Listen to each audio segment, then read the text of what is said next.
Hello dear friends, நான் உங்கள் ஜெய்கண்ணா. கலியுகம் எப்படி இருக்கும், கலியுகத்துல என்னெல்லாம் நடக்கும், கலியுகத்துல மக்கள் என்னெல்லாம் கஷ்டப்படுவாங்க அப்படின்னு அன்னைக்கு சொன்ன விஷயங்கள், கிருஷ்ணர் துவாபார யுகத்துல வாழ்ந்த கிருஷ்ணர் சொன்ன விஷயங்கள் இன்னைக்கு இந்த அப்டுடேட் 2024 இன்னைக்கு நடக்குது. அந்த அளவுக்கு கிருஷ்ணர் பர்ஃபெக்டா சொல்லி இருக்கிறாரு. அப்படி என்னெல்லாம் சொன்னாரு அப்படின்றத நான் இப்போ வீடியோல பார்க்கலாம். வாங்க வீடியோக்குள்ள போகலாம். கலியுகம் பற்றி பாண்டவர்கள் யுத்தம் எல்லாமே, குருஷேத்திர யுத்தம் எல்லாமே முடிஞ்சிடுச்சு. யுத்தம் முடிஞ்சிட்டு பாண்டவர்களுக்கு ஒரு 5 பேர், பாண்டவர்கள் 5 பேருக்குமே ரொம்ப சந்தேகம். இந்த மாதிரி கலியுகம் துவாபார யுகம் முடிய போகுது, அடுத்தது கலியுகம் எப்படி இருக்கும் அப்படின்னு சொல்லிட்டு உங்களுக்கு எல்லாத்துக்குமே ரொம்ப கியூரியாசிட்டி ஆயிடுச்சு. இதை கண்டிப்பா நம்ம போய் கேட்டே ஆகணும், கண்ணங்கிட்ட கேட்டே ஆகணும் அப்படின்னு சொல்லிட்டு 5 பேரும் போறாங்க. ஃபர்ஸ்ட் தர்மர் போறாரு. எல்லாருமே 5 பேரும் போய், கண்ணா இந்த மாதிரி எங்களுக்கு கலியுகம் எப்படி இருக்குன்னு தெரிஞ்சுக்கணும் ரொம்ப ஆசையா இருக்கு அப்படி சொன்னோன்னே, நான் சொல்லி தெரியறதை விட நீங்களே அதை பார்த்து தெரிஞ்சுக்கிறது ரொம்ப நல்லா இருக்கும் அப்படி சொல்லி அம்பு ஒரு 5 அம்பு எடுத்து 5 பக்கமா அப்படி விடுறாரு. அந்த 5 பக்கமும் நீங்க போய் அங்க நீங்க 5 பேர் போறீங்க, நீங்க நான் விடுற அம்பை போய் நீங்க எடுத்துட்டு வாங்க.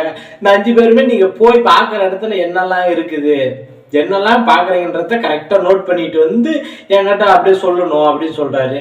சரிங்க அப்படின்னு சொல்லிட்டு ஃபர்ஸ்ட் அப்படியே எல்லாருமே பிரிஞ்சு வராங்க. ஃபர்ஸ்ட் தர்மர் போய் பாக்குறாரு. அவர் பாக்குற இடத்துல 2 தும்பிக்கை உள்ள யானையை பாக்குறாரு. இதை பார்த்துட்டு யுதிஷ்டன், அவர் தர்மர், அவருக்கு நிறைய பேர் இருக்கு. அவருக்கு யுதிஷ்டனுக்கு வந்து இது என்ன புதுசா இருக்கு, எப்பயுமே யானை ஒரே தும்பிக்கை தான் இருக்கும், இது என்ன இவ்வளவு டிஃப்ரெண்டா இருக்கு, ஒரு 2 தும்பிக்கை இருக்கு யானை இருக்கு அப்படின்னு சொல்லிட்டு ரொம்ப சந்தேகம் வந்து அதுக்கப்புறம் வந்து கண்ணங்கிட்ட திரும்ப வராரு. அடுத்தது வந்து கண்ணங்கிட்ட வந்து கேட்கறாரு, கண்ணா இந்த மாதிரி நான் போன இடத்துல இந்த போல 2 தும்பிக்கை உள்ள யானைய பார்த்தேன், இது என்ன கண்ணா அப்படின்னு கேட்டோடனே, இதுதான் கலியுகம், கலியுகத்துல இப்படிதான் மன்னர்களே மக்களை சுரண்டுவாங்க, யாரு காப்பாத்தணுமோ 2 பக்கம் இருந்து சுரண்டுவாங்க, யாரு காப்பாத்தணுமோ காப்பாத்த உற்றவனே கொற்றவனா இருக்கிறதுன்னு சொல்லுவாங்க பாரு, காப்பாற்ற வேண்டியவங்களே மக்களை வந்து சுரண்டுவாங்க. இது எலெக்ஷன் வரும்போது நிறைய வாக்குறுதிகள் சொல்லிட்டு நம்ம கிட்ட எலெக்ஷனுக்கு வருவாங்க, ஆனா அவங்க ஜெயிச்ச பிறகு எதுவுமே செய்ய மாட்டாங்க. இது போல மக்களை சுரண்டுறதுல தான் இருப்பாங்க, மக்கள் கிட்ட கொள்ளையடிக்கிறதுல தான் குறியா இருப்பாங்க அப்படி இருக்காரு. அடுத்தது வந்து பீமன் போறாரு. பீமன் போய் பாக்குற இடத்துல ஒரு கண்ணுக்குட்டி வந்து ஒரு பசுமாடு வந்து ஒரு கண்ணுக்குட்டி போடுது. கண்ணுக்குட்டி போட்டா, இப்பயும் கண்ணுக்குட்டி போட்டா அந்த தாய் பசு வந்து கண்ணுக்குட்டி வந்து நாக்காலே நக்கி அந்த உடம்புல ஒரு மாதிரி அந்த ரத்தம், அந்த ஒரு மாதிரி ஈரமா தண்ணி போல இருக்கும், அது எல்லாத்தையுமே மாடு வந்து நக்கி அதை இது வந்து பண்ணும். அப்படி இருக்கும்போது அந்த பசுமாடு பீமன் பாக்குறாங்க அந்த இடத்துல, அந்த பசுமாடு வந்து அந்த கண்ணுக்குட்டி ஃபுல்லா நக்கி ஃபுல்லா அந்த கண்ணுக்குட்டியே சுத்தமாயிடுச்சு. நக்கனா கொஞ்ச நேரத்துல சுத்தமாயிடும். அப்படி சுத்தமானாலும் அந்த தாய் பசு வந்து அந்த கண்ணுக்குட்டி மேல இருக்கிற அந்த பாசத்துல, அந்த பிரியத்துல விடாம நக்கிக்கிட்டே இருக்கு. அப்படி நக்கிக்கிட்டே இருக்கும்போது அந்த கண்ணுக்குட்டி மேல காயம் ஏற்பட்டு அந்த கண்ணுக்குட்டி அதனாலே கஷ்டப்படுது.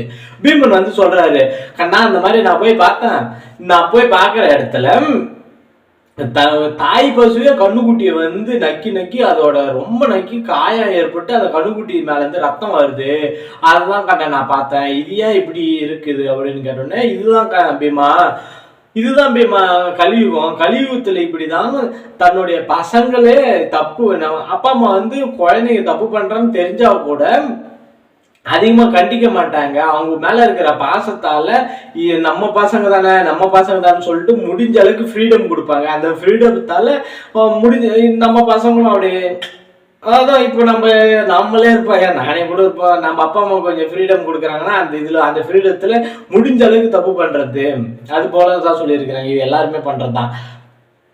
அந்த தப்பால அதுக்கப்புறம் அந்த குழந்தைங்களோட ஃபியூச்சரே ஸ்பாயில் ஆயிடும், அந்த அளவுக்கு ஆகும். ஆனா பெத்தவங்க வந்து அதெல்லாம் கண்டுக்க மாட்டாங்க. அதனாலதான் அவங்க குழந்தைங்க மேல இருக்க பாசம், அது மட்டும் இந்த கண்மூடித்தனமான பாசம் வைப்பாங்க. அப்படி இருக்கிறதால தான் இது போல அதுக்குதான் இந்த எக்ஸாம்பிள் அப்படின்னு சொன்னாங்க. அடுத்தது வந்து அர்ஜுனன் போறாரு.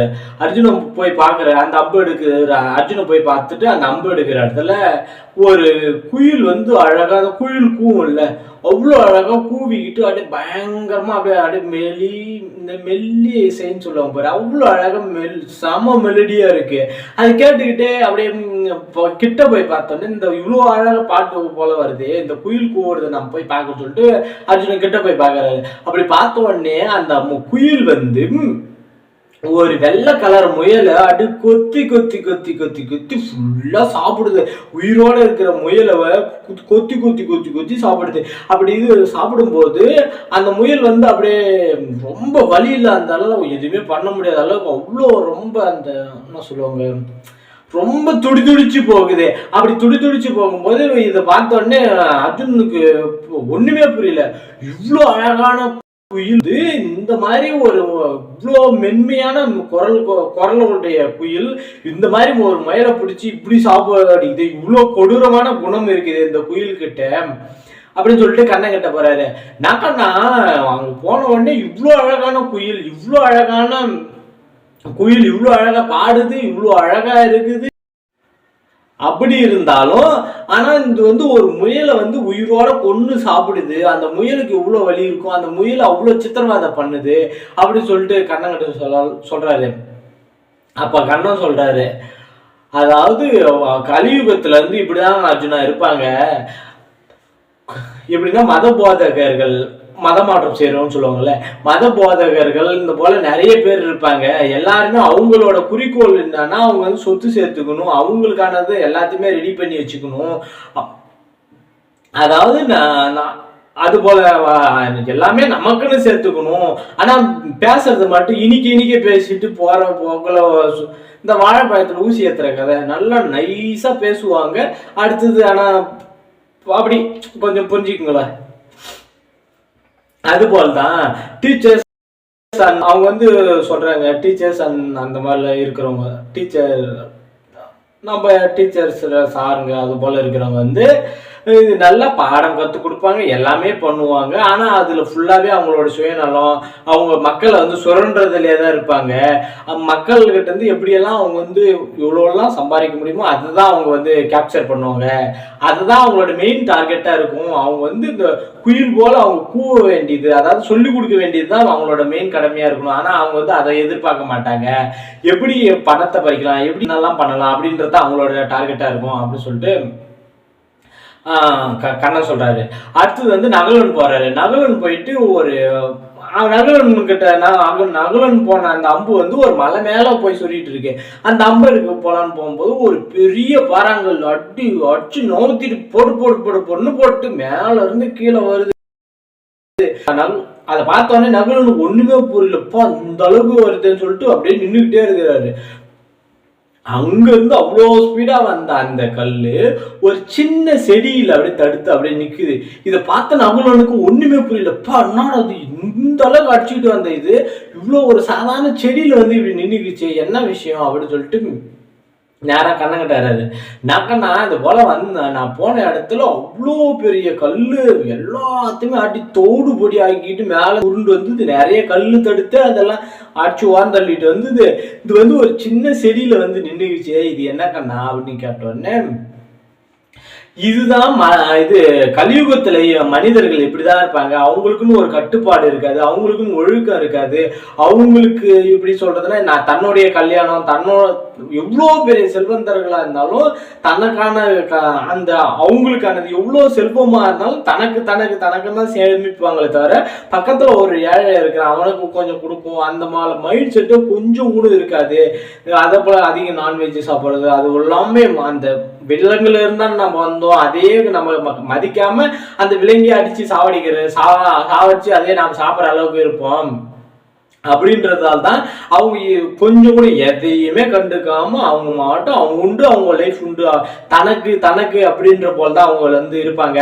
அப்படி இருக்கும்போது அவங்க வந்து ஒரு சிலர் வந்து அந்த பக்தி அந்த செடி தான் அந்த பக்தி கடவுள் மேல வைக்கிற அந்த பக்தி தான் அந்த அவ்வளோ பெரிய கல் வருதுல்ல, அது வந்து தடுக்கிறது வந்து அந்த ஒழுக்கம் இல்லாத போற அந்த லைஃப்ல பக்தி தான் வந்து அவங்கள தடுத்து நிறுத்துறது அப்படின்னு சொன்னோடனே ஓ அப்படியா அப்படின்னு சொல்லிட்டு இது பண்றாரு. அடுத்து சகாதேவன் போய் பார்க்குற இடத்துல அப்படியே 5 கிணறு இருக்கு. 5 கிணறையும் பார்த்தா அப்படியே 4 கிணறு இப்படி ரவுண்ட் ஷேப்ல வச்சுங்க. 4 கிணறும் வந்து நிறைய தண்ணி இருக்கு. ஆனால் மிடில் இருக்கிற அந்த நடுவில் இருக்கிற கிணறுல மட்டும் தண்ணியே இல்லை, சுத்தமா வறண்டு இருக்கு. அந்த 4 கிணத்துல தண்ணி நிறைய இருந்தாலும் டிஃப்ரெண்ட் டேஸ்ட்ல இருக்கு அப்படின்னு அப்படி அதை பார்த்துட்டு போய் சகாதேவன் சொல்றாரு, அண்ணா இது போல நான் போய் பார்த்தேன், அந்த கிணத்தை பார்த்தோன்னே சுத்தி எவ்வளோ ஒரு சைட்ல இருக்க இதுல கொஞ்சம் தண்ணி கம்மியா இருந்தா கூட கொஞ்சம் இதா இருக்கும். இவர் பார்த்த இடத்துல சுத்தமா தண்ணி உள்ள இருந்துக்குது. அப்படி தண்ணியே இல்லாம வறண்டு போய் கிடக்குது. மாத்தி சொல்லிட்டு பாரு உள்ள இருக்குன்னு, வறண்டு போய் இருக்குது. அப்படி வறண்டு போய் இருக்கும்போது அவர் போய் அங்க போய் கேட்கறாரு, கண்ணா இது போல நான் போய் பார்த்தேன், அந்த இடத்துல நான் 5 கிணறு இருக்கு, 5 கிணறுலயும் ஒரு மாதிரி டேஸ்ட் இருக்குது தண்ணி. ஒன்னு உப்பு வைக்குது, ஒன்னு தூரா இருக்கு, ஒன்னு வந்து நல்லா தேவாமிர்தம் போல அவ்வளோ அழகா நல்லா இருக்குது, ஒண்ணுல வந்து தண்ணியே இல்லை. இது ஏன் கண்ணா, இது என்ன விஷயம் அப்படின்னு கேட்டோன்னே நம்ம தலைவர் சொல்றாரு, சகாதேவா இது வந்து நீ பார்த்தது வந்து கலியுகத்துல மக்கள் இப்படிதான் இருப்பாங்க. அதாவது எப்படின்னா, பணக்காரன் இன்னும் பணக்காரன் தனக்கானது, தன் பையனுக்கானது, தன்னுடைய பேரப்பிள்ளைக்கானது, அதுக்கு பேரப்பிள்ளைக்கு அப்படின்னு சொல்லிட்டு முடிஞ்ச அளவுக்கு சொத்துக்களை சேர்த்து வைப்பாங்க. அவங்களுடைய ஆடம்பரம், அவங்களுடைய அந்த கல்யாணம், அந்த எக்ஸட்ரா ஃபங்க்ஷன், அது போல விஷயத்துல எல்லாம் அவங்களது தான் செஞ்சு, அதாவது தன்னுடையது தான் பையன் பேர பையன் அது போல எல்லாருக்குமே சொத்து சேர்த்து வைப்பாங்க. அவங்களுடைய அந்த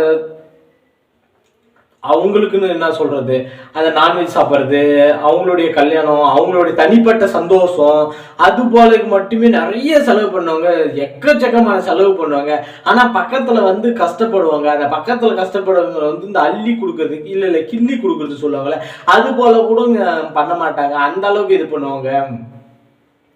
என்னதான் பணம் செல்வம் கோடி கோடியா இருந்தாலும், ரஜினி ஒரு படத்துல சொல்லுவாரு, சிவாஜி நினைக்கிறேன், ஏழை இன்னும் ஏழையா போயிட்டே இருக்கிறான், பணக்காரன் இன்னும் பணக்காரனா போயிட்டு இருக்கான். அதுதான் அவர் வந்து கரெக்டா சொன்னது. எக்ஸாக்ட் வேர்டு என்னன்னா அதுதான். இல்லாத இன்னும் கஷ்டப்பட்டு ரொம்ப கஷ்டப்பட்டு தான் இருப்பானே தவிர, இருக்கிறவன் இன்னும் மேல மேல போயிட்டே இருப்பான். இதுதான் கலியுகம், அப்படிதான் இருக்கும் அப்படின்னு சொல்லிட்டு சொல்லியிருக்காரு. கண்ணன் சொன்ன 5 விஷயமே இப்ப நடக்குது. பணக்காரனாவே போயிட்டு இந்த எக்ஸாம்பிளுக்கு இந்த கொரோனா மட்டும் சொன்னா, ஒரு சில கோடீஸ்வரங்களுடைய சொத்து மதிப்பு 600 மடங்கு 700 மடங்கு அப்படி மடங்கா உயர்ந்தது. இல்லைலாம் சொல்ல முடியாது, ஏன்னா நம்ம கண்ணு முன்னால் நடக்குது. எல்லாமே அந்த அளவுக்கு தான் இருக்குது. கலியுகம் எப்படி இருக்குன்னு தலைவன் அன்னைக்கே சொல்லியிருக்காரு. நம்ம வீடியோ பிடிச்சிருந்தா like and subscribe and comment பண்ணுங்க கண்டிப்பா. தேங்க்யூ.